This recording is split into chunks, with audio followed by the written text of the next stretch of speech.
ఎండలకి తట్టుకోలేకపోతున్నారు.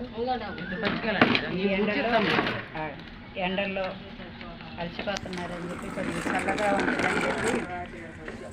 చల్లగా ఉంటుందని చెప్పి కొద్దిగా నిమ్మకాయలు పంచదార కలిపి వాటర్లో కలిపి వాళ్ళకి జ్యూస్లాగా తయారు చేసి ఇవ్వటం జరుగుతుంది. వాళ్ళు ఇది తాగితే కొద్దిగా కడుపు చల్లగా ఉంటుందని చెప్పి పెద్దవాళ్ళకి జ్యూస్ తయారు చేసి ఇస్తున్నాం అన్నమాట. ఇదమ్మా తీసుకో.